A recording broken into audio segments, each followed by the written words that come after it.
السلام عليكم خواتي العزاز، ان شاء الله تكونوا كامل بخير.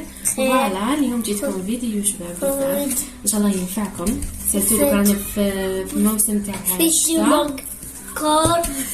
دوك انت هيك تهضر معايا اسكت وانتم الجوز قلت لكم سيرتو دوك رانا في فصل الشتاء، الدراري بزاف يمرضوا.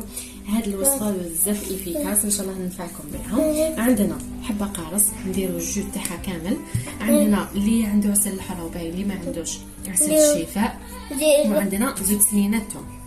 هادو هما المقادير تاعنا، نتكلوا على ربي سبحانه.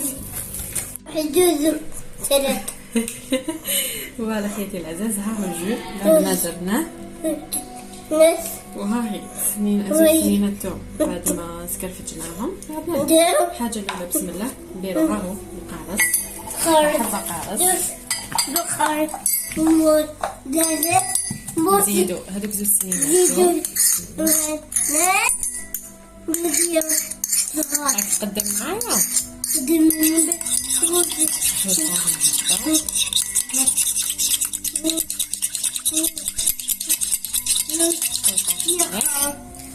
دوك نجيبو غاز نديرو زوج مغارف كبار هما. انا هنا صافي حندير 3 تاع هاديهم مغارف تاع القهوه صغار. بسم الله وحده زوج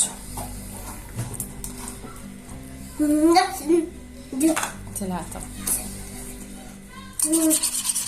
نحطو بيان بوبلي نديرو حبوا ياكل دوك نديرو يا راس نقعدو نحكو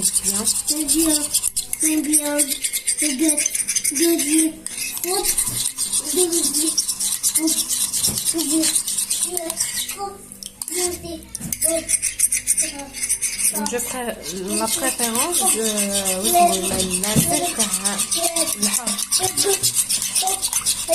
صافي انا كيما عندي عسل الحار راني كنت عسل الشتاء، ما عسل الشتاء يخرج ما شاء الله. فوالا حياتي العزاز، بعد ما جهزوا كامل المكونات تاعنا كما قلنا، حبه قارص الجو تاع القارص وزوج سنيناتو وثلث مغارف صغار تاع العسل. فوالا نعطوه لولادنا 3 فوا باغ جور باذن الله تعالى. تنحوا كامل هذوك لي زونتيبيوتيك، دواء تاع السعله، هذا بزاف هايل ما شاء الله.